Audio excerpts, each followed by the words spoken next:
ജാഥയെ പോണത് നോക്കണ്ട, ആചാരാപ്പിള പറഞ്ഞിട്ടാണ്. ഇതൊരു മുദ്രാവാക്യമാണ്.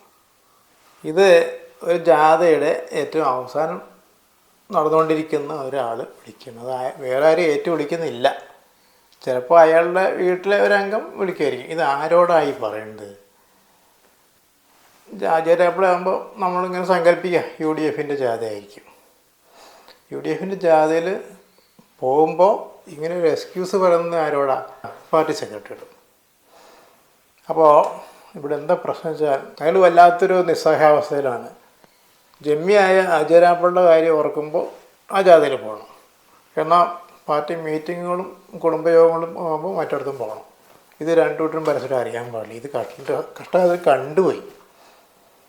അപ്പോൾ എന്താവട്ടെ, അയാളുടെ ഭാര്യ ഉണ്ടെങ്കിൽ ആ ഭാര്യയും ചിലപ്പോൾ ഇത് ഏറ്റുപിടിച്ചിട്ടുണ്ടാകും. കാരണം അവർക്ക് നാളെ ആചാരാപ്പിളുടെ ഉടനെ പണി. അപ്പോൾ ഇത്തരം പ്രശ്നം വരുമ്പോഴുള്ളൊരു ബുദ്ധിമുട്ട്, അവരെ ബുദ്ധിമുട്ട് പോട്ടെ, ഈ പാർട്ടിയുടെ ഉത്തരവാദിത്തപ്പെട്ട ആൾക്കാർ, ഈ പോളിംഗ് ബൂത്തിൽ നിന്ന് ആൾക്കാർ വരുമ്പോൾ അതിനനുസരിച്ച് കണക്ക് തയ്യാറാക്കും.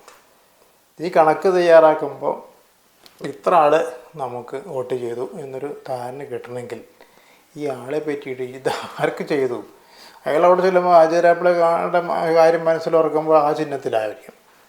അതോ മറ്റേ പാർട്ടി സെക്രട്ടറിയുടെ ആണെങ്കിൽ അയാളുടെ മുഖം ഓർക്കുമ്പോൾ മറ്റൊരു ചിഹ്നം ഓർക്കും. ഇങ്ങനൊരു നിസ്സഹായാവസ്ഥ. ഞാൻ പറഞ്ഞു, ആ നിസ്സഹായാവസ്ഥ എല്ലാം ഇവിടെ വിഷയമാണ്.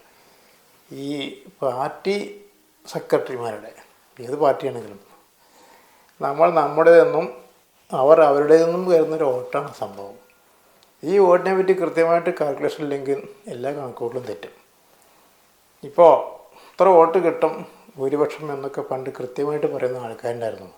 അല്ലെങ്കിൽ ഇന്ന പാർട്ടിക്ക് ഇത്ര വോട്ടേ കിട്ടുള്ളൂ ഈ വാർഡിൽ എന്ന് പറഞ്ഞാൽ അത് പറഞ്ഞ പോലെ ഇരിക്കും. അങ്ങനത്തെ ഒരു അനുഭവം ഒരാൾ പറയണ്ടായി. അത് ഞാൻ എന്നോട് സൂചിപ്പിക്കാം. ഇത് പറയുന്നത് വെച്ചാൽ അത്തരം ആൾക്കാർ ഇന്നുണ്ടോ എന്ന് സംശയമുണ്ട്. അതായത് പണ്ട് ഒരു പഞ്ചായത്തിൽ ഒരു വാർഡ്, അന്നൊക്കെ വാർഡുകൾ 17 വാർഡൊന്നുമില്ല, വലിയൊരു ഏരിയ ആയിരിക്കും ഒരു വാർഡിൽ പെടുക. അപ്പോൾ ആ വാർഡ്, അതായത് ഇന്നത്തെ 2-3 വാർഡ് ചേർന്നായിരിക്കും അന്നത്തെ ഒരു വാർഡ്. ആ വാർഡിൽ സ്ഥാനാർത്ഥി നിർണ്ണയമൊക്കെ കഴിഞ്ഞു. ഇലക്ഷൻ്റെ മുന്നോടിയായിട്ട് പഞ്ചായത്ത് തലത്തിലുള്ള അല്ലെങ്കിൽ ഏരിയ തലത്തിലുള്ള നേതാക്കന്മാർ ചെന്ന് ചോദിക്കുകയാണ്, ഇവിടുത്തെ ഇപ്പോൾ ഈ വോട്ടിൻ്റെ നില, നമുക്ക് ഇത്ര വോട്ട്, അവർക്ക് ഇത്ര വോട്ട്, മറ്റേ പാർട്ടിക്ക് പുതുതായിട്ടൊക്കെ വന്ന് ചേർന്ന ആൾക്കാരെ പിടിച്ച് കൂട്ടിയ പാർട്ടിക്ക് എത്ര വോട്ടുണ്ടാവും ഈ വാർഡിൽ വെച്ച്? 3 വോട്ട് എന്ന് പറഞ്ഞു.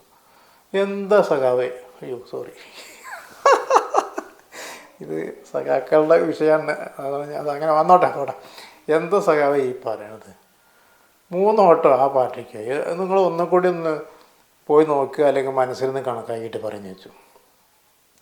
അല്ല, 3 വോട്ട്, അവർക്ക് 3 വോട്ടാണ് കിട്ടുക. വോട്ട് എണ്ണി നോക്കുമ്പോൾ ഈ പാർട്ടിയുടെ സ്ഥാനാർത്ഥിക്ക് കിട്ടിയത് 3 വോട്ട്. അപ്പോൾ വളരെ കൃത്യമായിട്ട് പറയാൻ പറ്റും. എന്നാൽ ഇന്ന് അങ്ങനെയല്ല. ഇന്നിപ്പോൾ നമ്മൾ ചോദിക്കുകയാണ് ഒരാളോട്, നിലവിലുള്ള ഭരണകക്ഷി ആയിട്ടുള്ള അല്ലെങ്കിൽ പഞ്ചായത്ത് ഭരിക്കുന്ന പാർട്ടിയുടെ ഒരാളോട് ചോദിക്കേണ്ടത് എത്ര വോട്ട് കിട്ടും, അല്ലെങ്കിൽ എത്ര സീറ്റ് കിട്ടും. കഴിഞ്ഞതിനേക്കാളും 1 അധികം കിട്ടും. 10ഉം 7ഉം 10 കിട്ടിയത് അതിന് തിരിച്ചിട്ടായിരുന്നു മാത്രം. എന്തായാലും ഇവിടെ എല്ലാ പാർട്ടികൾക്കും വരുന്നൊരു വിഷയത്തെപ്പറ്റി പറയാനാണ്. ഏത് പാർട്ടി ജയിച്ചോ ഏത് പാർട്ടി തോറ്റോ എന്നുള്ളതല്ല, ഓരോ വ്യക്തിയും ആർക്ക് വോട്ട് ചെയ്യുന്നു എന്ന് മനസ്സിലാക്കാൻ നല്ല നിസ്സാര കഴിവ് പോരാ. ആൾക്ക് പല പല ആവശ്യങ്ങളുണ്ടാവും. അത് പ്രമാണിച്ച് അയാൾ പല ആൾക്കാരെയും കാണും. എന്ന് വെച്ചാൽ അയാൾ ആ പാർട്ടിക്കാരാണെന്ന് പറയാൻ വയ്യ. അപ്പോൾ ഇവിടെ ചില നേതാക്കൾക്ക് ഒരു പ്രത്യേക കഴിവുണ്ട്.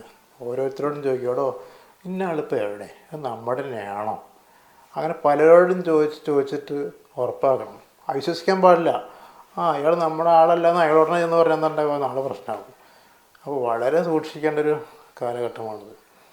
അപ്പോൾ നമ്മുടെ കണക്കുകൂടലുകളൊക്കെ തെറ്റാൻ എന്താണ് കാരണമെന്ന് പഠിക്കണം. ഞാൻ നേരത്തെ പറഞ്ഞ പോലെ വിജയിക്കാനുള്ള കാരണമല്ല, പരാജയപ്പെടാനുള്ള കാരണമാണ് പഠിക്കേണ്ടത്.